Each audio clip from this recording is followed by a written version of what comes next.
Hello, I'm Karen Sullivan, and this is the August astrology for 2026. If you're expecting the Friday Muse, I've put that off because I need to get the August astrology out. We have got eclipse season and it's very big astrology. So, August, when I looked at the charts, feels to me like the center of gravity moving.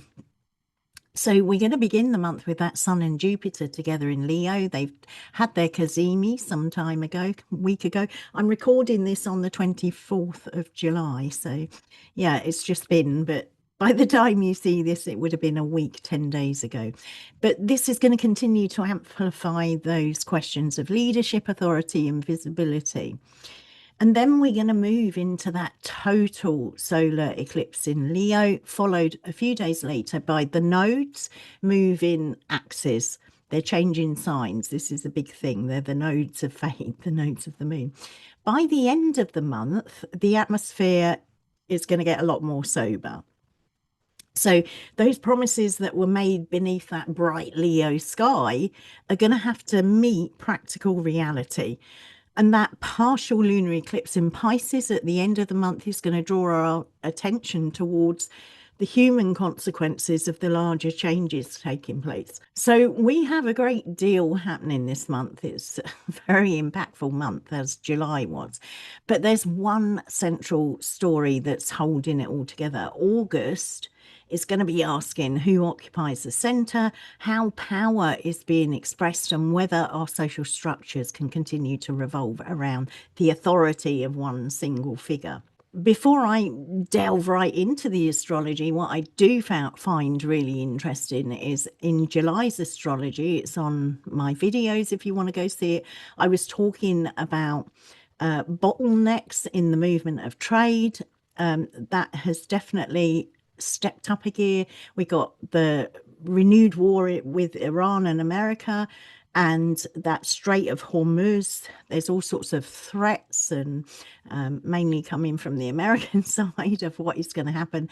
But also a new development is that Yemen, the Ansar Allah, has made announcements about the Red Sea and the containment of Saudi oil, because that's looking for emancipation from this very long war that's gone on in Yemen. And, you know, yeah, very difficult time for the people of Yemen there. So that has come to be in terms of the astrology. There's lots more there, but if you go back and look at July's astrology, you can see what's unfolded. I just wanted to pull that up.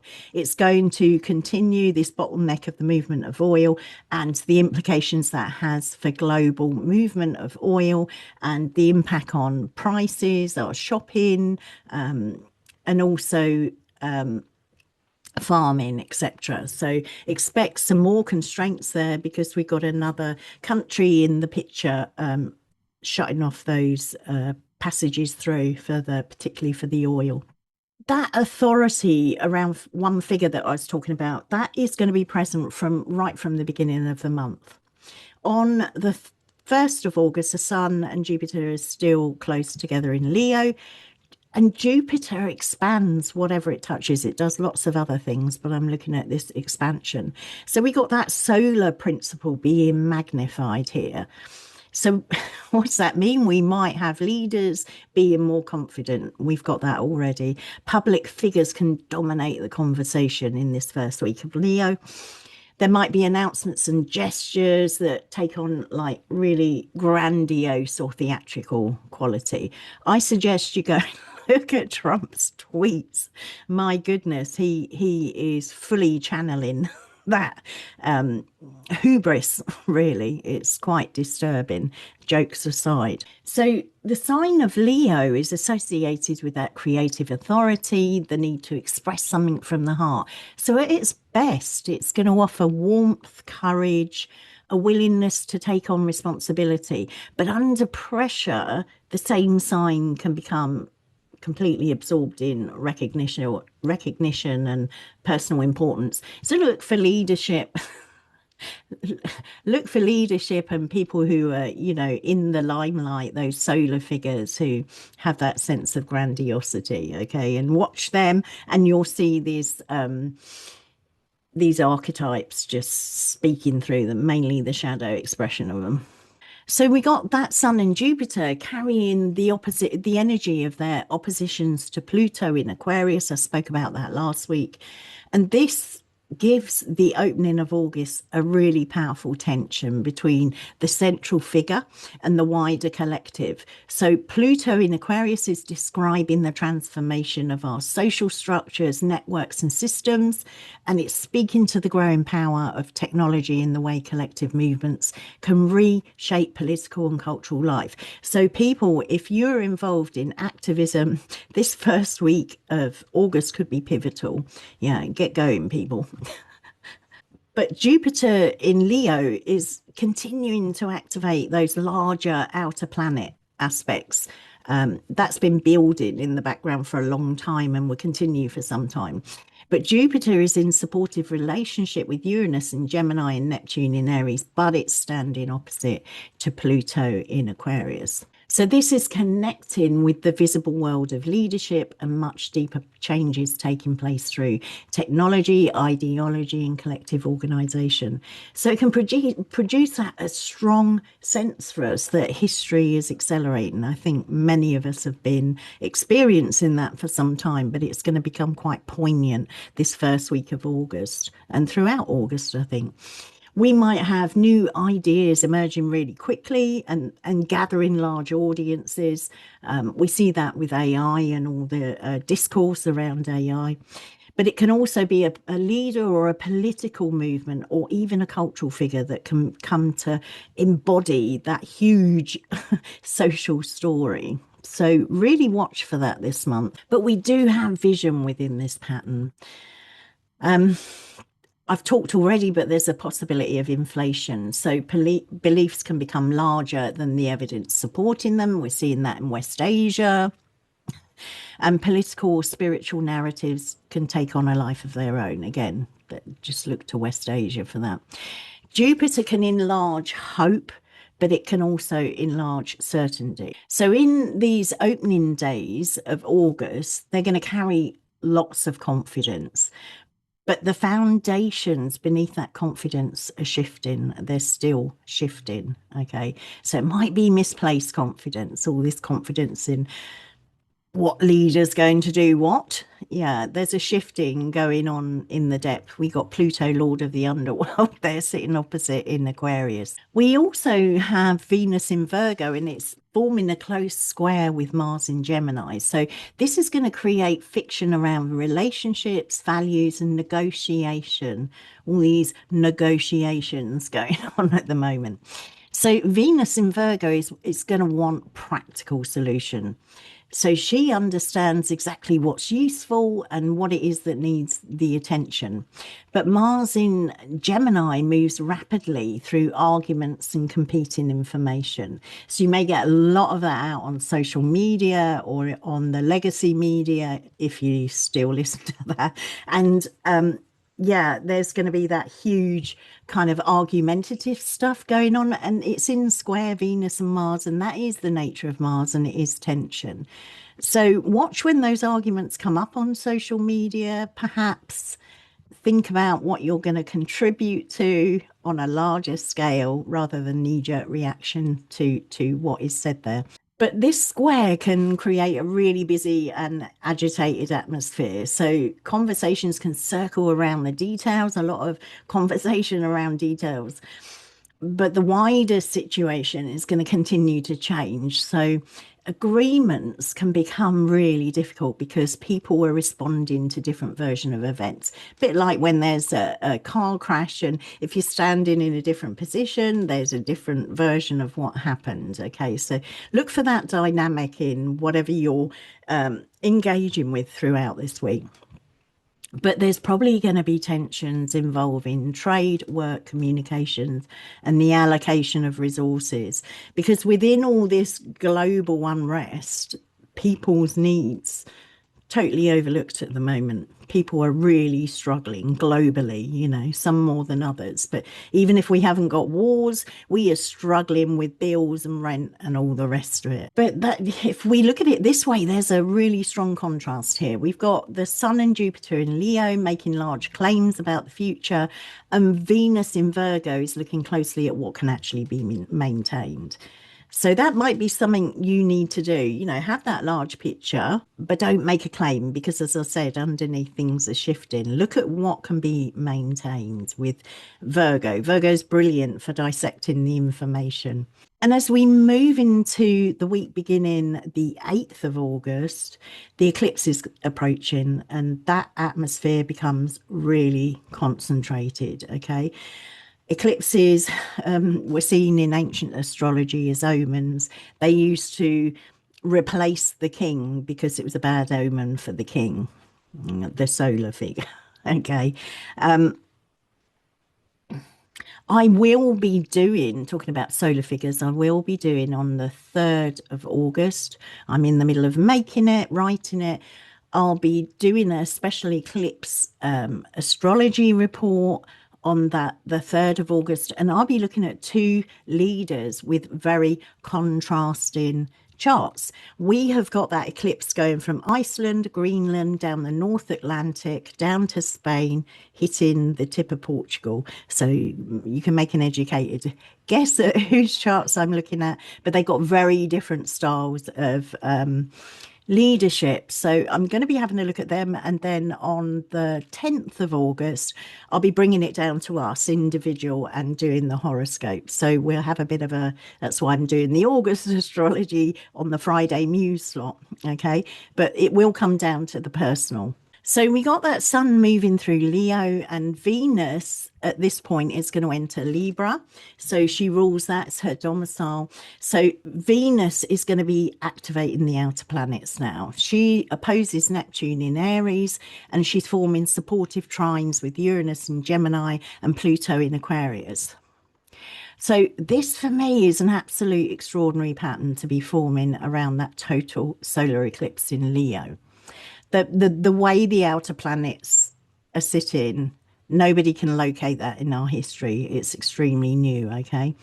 So we got the Venus in Libra carrying the questions of relationship, justice and diplomacy on the world stage.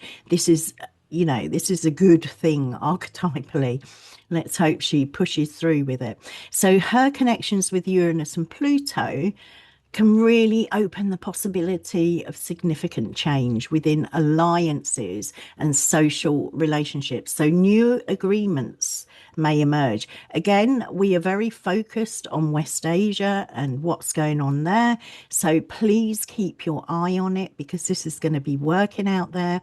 There is a broad sense of change within Europe and within many countries about stopping what's going on in Gaza and Lebanon and Iran. So yeah, have a look for those alliances and relationships, but also on your level, on our level, the people's level, personally, we might switch with our alliances and social relationships here. We might be looking for a sense of justice and employing our diplomatic abilities. Okay, so there can be a sudden willingness to approach an old problem differently. That is probably because, as I said, new agreements might be emerging and existing partnerships might be restructured. And as I said at the beginning of the video, keep an eye on what Yemen is doing, blocking that Red Sea with Saudi Arabia, because there is a lot of murmuring around that. US bases have been obliterated. It's part of the Iranian strategy to get US out of West Asia. So there's a lot going on there. If you're not into your geopolitical, but this is really important. These are important shifts. And then we got that opposition to Neptune that's going to add sensitivity and uncertainty. So we might be really longing for peace and reconciliation, but the terms of agreement might remain unclear. Go figure. So images of unity for us can become really, really powerful here, and promises might carry enormous emotional weight. Of course it does, because we've got people suffering and lives involved here. But this can be happening even while the details are still taking shape, and that can happen within the people who are negotiating. Okay. So Venus in Libra is going to want to restore that balance. We've got Neptune in Aries that's moving through a sign that's associated with beginnings, action, and identity. So the relationship between them could reflect challenge of creating peace in an environment where different groups are deeply invested in their vision, their own vision of the future. So watch for that. That's not going to be easy. And this is eclipse season. This is right on top of the eclipse. We're talking days before the eclipse. But at the same time, we've got Mercury and Mars preparing to change signs. So Mercury's finishing its journey through Cancer. It's been retrograde in there. And much of that recent cycle has been concerned with memory, belonging. It's been about the stories people tell about home. Okay. And again, we can figure this back to West Asia, people's homes, people's territory. Okay. But Mercury is now moving into Leo, and that communication is going to become much more public, and you're probably going to see big declarations. So those words are going to be spoken with confidence. There might be leaders and institutions that feel compelled to define the situation or announce their intentions. And we are having big shifts with international law, with what the UN is not being able to do. We've got a lot of legal stuff going on there with the leader of the UN. So people, leaders, institutions may be feeling really unsettled here. And so the pressure from the people, if we keep the pressure on, they might be compelled to define what they're about and what their intentions are. Then we have Mars leaving Gemini, and that's going to enter Cancer. So again, that's a clear change in the emotional temperature. Remember Mercury talking about the Cancerian themes, bringing the Mercury archetype through the Cancerian themes. So we've had Mars in Gemini agitating the information environment. So it's brought speed, argument, competing narratives. And as Mars enters Cancer, that emphasis is going to move towards security, land, borders, the need to protect what feels familiar. So again, I'm sorry I keep going back to it, but the biggest place is about people occupying, invading land. It's about borders.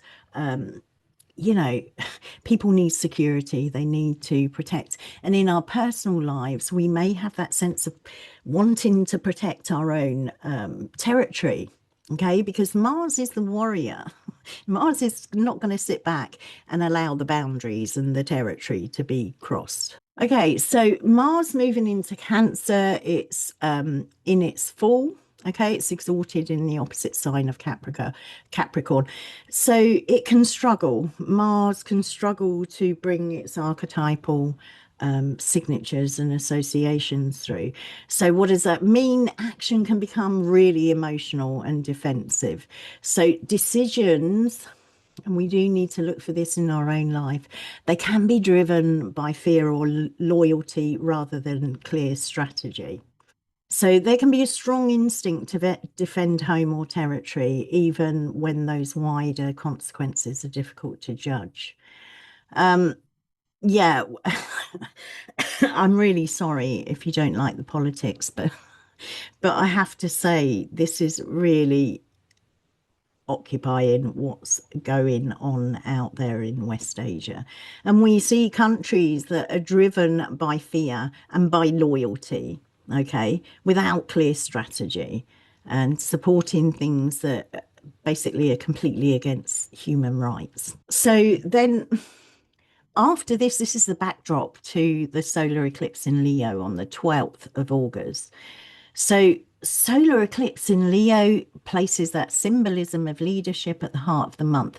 The sun rules Leo, so the temporary obscuring of the sun has got real force here, okay? So, as I said, in ancient astrology, eclipses well, they were complete omens, and they were often understood as disturbances to the established order, especially when they involved Leo in the sun. Okay, well, they always involve the sun, but it's the temple of the sun.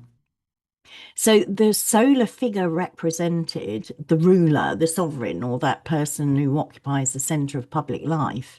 It's going to really affect when the sun disappeared, even briefly, it carried the image to the ancients of the authority being interrupted. As I said, they used to replace their king because it was a bad omen. And, something awful was going to be happening. It would happen not to their actual king. So look out. I'm not going to make any predictions, but if you come and watch the astrology of those leaders' charts, there will be more information on how that can actually work out in a particular leader's chart. So it's not going to tell us exactly how those events are going to unfold, but it's giving us a symbolic and archetypal field here. So something connected with leadership, visibility, public authority can reach a turning point. And again, we're seeing the turning point with many leaders, even if they're leaders of states such as New York. Okay, there's turning points there. Jupiter is also in Leo, so that's going to enlarge, that's going to blow it up even more. So the figures involved are going to be highly visible, and claims being made during this time, they can be really ambitious and really unaware of the underneath changes taking place. So that event itself can carry a sense of drama, or it can be historical importance here. But that solar light is being eclipsed, the moon's covering it. So the moment is going to contain amplification and interruption. So for me, that's one of the central questions and tensions of August. So that figure can become more visible at the same time their authority is being tested. So that leader can make really bold declarations while the structure supporting that leadership is beginning to change. So whatever appears triumphant on the surface, we need to understand there's another process unfolding underneath. So, whatever triumphant statements and declarations you hear in this first week of August, take it with those eclipses. Okay, they are omens, they're omens in the sky. And this eclipse is also raising a deeper collective question about our relationship with leadership. So, and that can be leadership in your life, your boss, leadership in your community, whatever. It doesn't have to be global. But the question for us is, how much power are we giving to the individual who occupies the center? And how much hope, fear, and identity are being attached to that figure? Might do well to pull that back and rely on your own guiding light, not other people to make things better. So Leo carries that need for personal expression. Healthy communities need people who are willing to lead. We know that. Yet a culture organized around personality can become vulnerable. So look at the leaders who are basically personality cults. And unfortunately, a lot of our politics and leaderships has come to defend on who appears charismatic and who has that about them, that what are their personalities like. No, can they lead, and do they have wisdom is probably a better question. But there's that sense that when there's too much that depends on that one person, the whole system becomes unstable. There are many countries that don't depend on that one leader. They have a whole system beneath it of replacing that leader, of it's not so all on that leader. But the eclipse is going to bring that really into view. So have a look within your communities, or whoever it is who's leading in your sphere. Have a look at whether too much is depending on them, and if there is clear support behind the scenes there and other people. It's a collective. I think collective rule, collective support is the best kind. So from this eclipse, we're going to move on to the week beginning 15th of August, and Mercury straight off is going to form an exact conjunction with Jupiter in Leo. So for me, that is like the voice, Mercury communication that's going to follow that eclipse. So when we get Mercury conjunct Jupiter, it can bring a major announcement or strong public narrative. So events can be interpreted through speeches, statements, media coverage, propaganda. So political leaders and institutions might be attempting to explain what has happened and what should happen next. So look for those announcements, those messages that are coming through political leaders that week beginning the 15th. But in Leo, this is likely to be really confident. It might be presented as a story of courage or destiny, you know, or exceptionalism. Okay, that there might be a desire to bring coherence to a really uncertain moment by offering clear and compelling explanation. And this can be good as well. I don't want to get too kind of pulled into my political pessimism. Okay, this can come from leaders that are really trying to bring coherence to their communities. But it can, this conjunction, Mercury and Jupiter, can enlarge information beyond its proper proportion. So watch Trump, everyone. The language may be persuasive while the situation is totally unresolved. But this possibility is really, really important because Mars in Cancer is moving into a square with Neptune in Aries. A Mars square Neptune can blur the purpose behind the action. Okay, so people are likely to become unsure about what they're fighting for or what success would look like. Motives can become difficult to read, and energy might be directed towards an ideal that's just not clearly defined. Think on the visible stage how many ideals and ideologies are out there, but they're not clearly defined how we're going to move and how it's going to benefit us. So in this mundane context, it can correspond to real confusion around military or political strategy. That's why I've been yakking on about it, okay? But it also exposes the vulnerability of people living through the consequences of those strategies. So what's coming to mind for me is the board of peace. Okay. And that vulnerability and suffering of the people who are living through all these bright ideas that are not actually relieving that suffering and that hideous horror and catastrophe.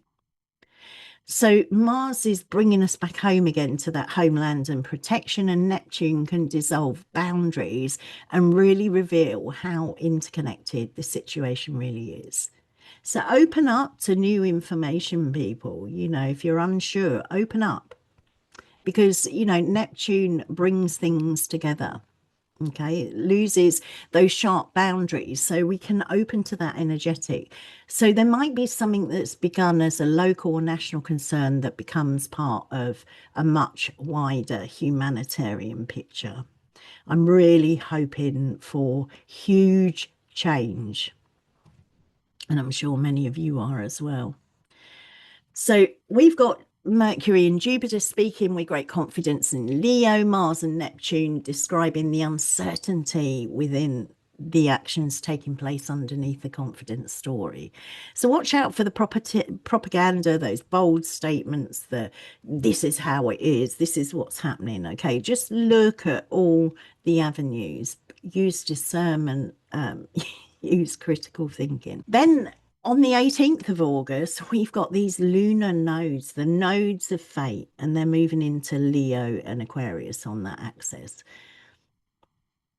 So I'm using the mean nodes, which places them on the 18th. The true nodes have moved in already, I think. It's a different way of calculating, but this is the mean nodes. So that north node enters Aquarius and the south node enters Leo. So it's a major change in the collective storyline, and it's giving that Leo eclipse a much longer reach. Okay, so the nodes stay in a sign around 18 months. They've been in Virgo and Pisces for 18 months. So the next year and a half is going to change to the Aquarius and Leo axis. It's really important. But this eclipse, that eclipse in Leo is taking place 6 days before the South Node enters the sign. So the eclipse is that opening statement for the nodal cycle that's going to follow. So the South Node often gets associated with decrease, release, the emptying out of what's reached its usefulness. It's Rahu and Ketu, the nodes, okay, the tail and the head of the dragon. But there are other interpretations that say it's the carrying out of, emptying out of what's reached the end of its usefulness. And I like that because it satisfies my fantasy of things that are violent and horrific being emptied out, okay? But as it enters Leo, the collective might begin to confront exhausted forms of leadership. This is what I like about it. So models of authority built around personal charisma, spectacle, theatrics, inherited status might lose some of their vitality, let's hope. So public figures might remain extremely visible while the foundations of their influence begin to weaken. So it doesn't remove the need for courage or leadership. It's asking us whether the solar center has become overburdened or too full of hubris. And so the individual may have been asked to carry too much in terms of meaning, power, or collective projection. Sometimes we can collectively project a longing or desire. Make America great again is an example of it, and that leader hasn't got the capacity or the noddle to to carry that out. See what I'm saying? So that North Node enters Aquarius, where Pluto is already and has already since 2023 been transforming that collective landscape. So the attention is going to move towards groups, networks, and systems. Social movements have got the opportunity to gain influence here, and technology is likely to become even more central to political and cultural life. So Aquarius has got that capacity and to bring people together around a shared vision, but it can also absorb the individual into a system that feels remote or impersonal. So the power of the crowd can create solidarity, but it can also create that pressure to conform. It's Aquarius Leo axis, okay? Leo's more about the individual shining. Aquarius is about the collective, okay? So the nodal shift is going to be opening a conversation for 18 months about the relationship between the person at the center and the larger collective body, okay? And it doesn't matter if it's a small group. Look at that. You're going to have questions come up over the next 18 months about who's leading and where the pressure from the collective is. So you're going to have to find your sense of center for yourself within those dynamics, okay? That's kind of what I'm saying. Later on, I will try and fit in a whole exploration of these nodes and this nodal change. But the eclipse has raised that question through Leo already, and the nodal shift is carrying that question into the future. So as we reach the beginning of the 22nd of August, the last week, the sun is at the final degree of Leo. It's going to shortly go into Virgo, but it's right next to that newly arrived South Node. So striking image there, it's by the tail of the dragon. So the sun has passed through an eclipse in its own sign. The South Node has entered Leo, and then the sun reaches the end of Leo and meets that South Node, node of fate. So there can be a real sense of completion around a role, an identity, or a position. So if you're coming to the end of something, don't worry. Okay, don't worry. It's the cosmic clock. Okay. Or if you've been trying to finish something off, trying to complete, this might be the time when you feel or sense that completion. But there can also be a public figure that appears tired and depleted. But there's also those stories like personal and collective that might have carried huge power, and they might begin to lose their hold. I'm trying not to say too much here, okay? But we have stories about exceptionalism, stories about entitlement, ownership of resources and land. Okay, so and they had great power once. They may be slipping now. And also narratives, narratives that have told us this is how things are, and we're discovering actually that's not how they are. We've seen massive shifts over the last 2 years. So the final degree of a sign, which is where the nodes are going into the 29th degree of both Leo and Aquarius, that carries a feeling of culmination. So Leo's been the center of attention throughout the month, and at this point, something in the solar story is reaching the end of its current form. Okay, so go back to those solar figures. Then the sun enters Virgo and the atmosphere changes for us. Virgo is so practical, it's going to ask what functions in practice. So the focus is moving back towards work, administration, and any systems or routines we've got that sustain our everyday life. So those declarations made under Leo, they've got to become real now. They're facing, day-to-day reality. And Venus in Libra is also reaching its opposition with Saturn in Aries. So earlier in the month, Venus opposed Neptune and opened a space filled with that vision and possibility.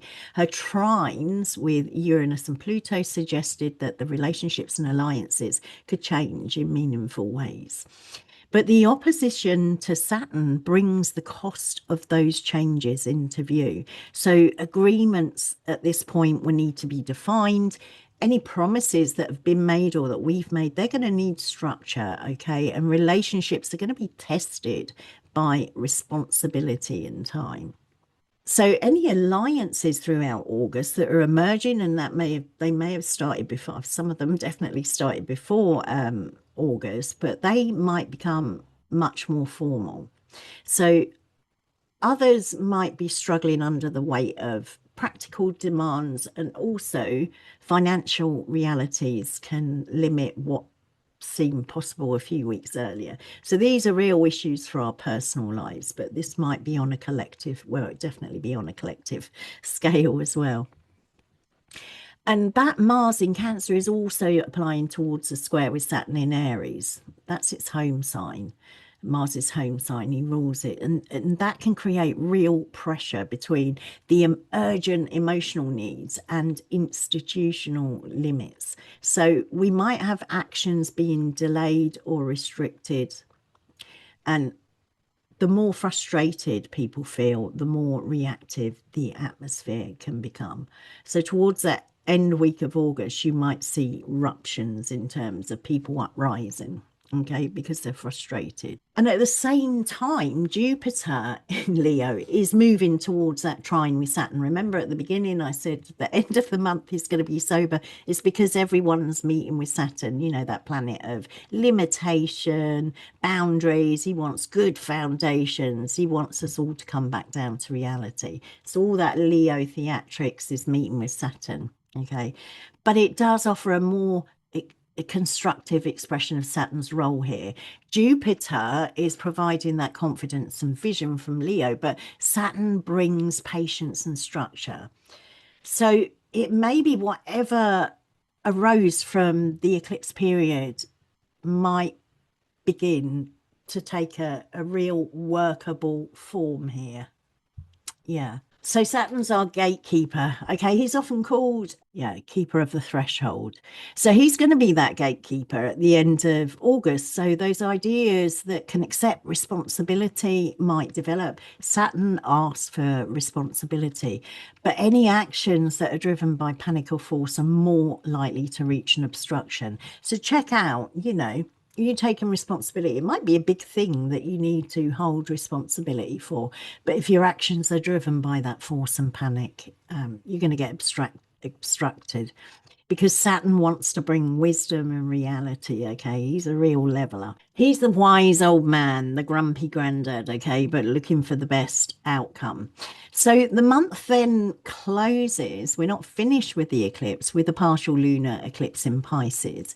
That's on the 28th of August.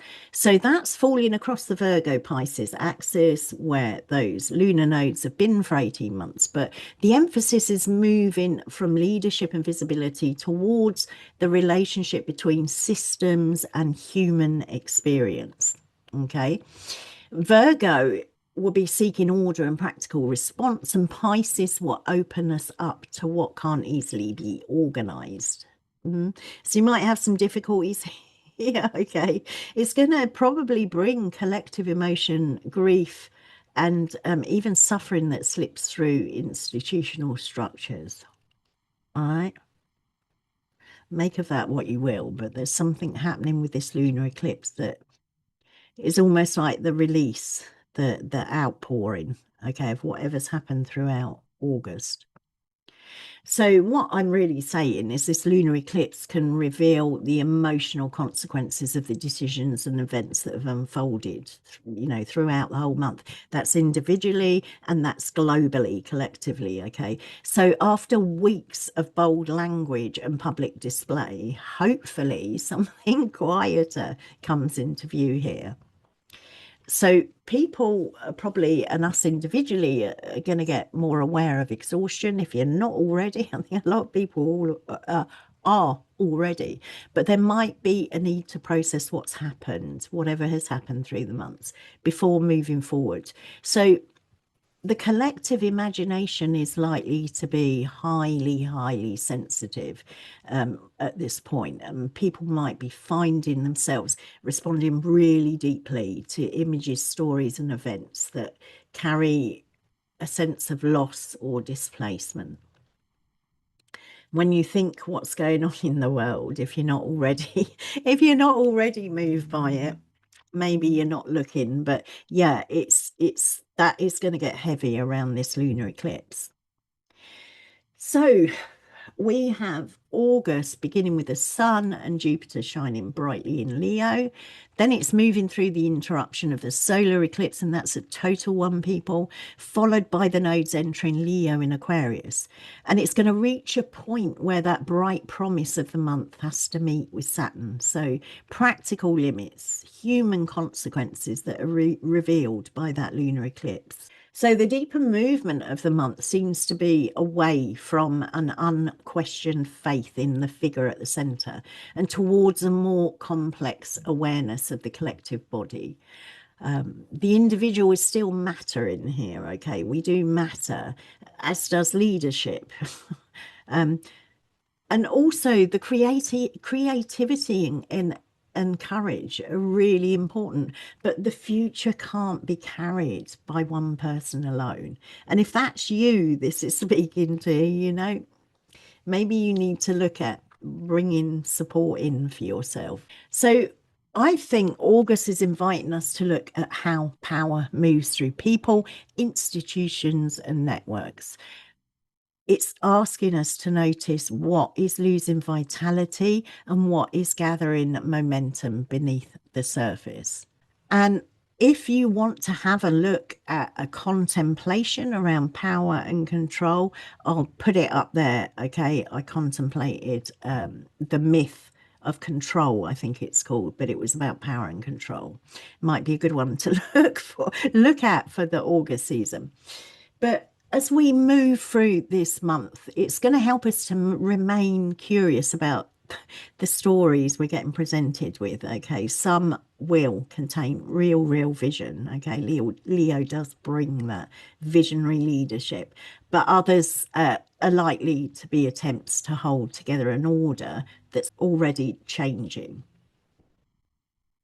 So That's what I have for you. And thank you so much for joining me on this overview of the astrology of August 2026.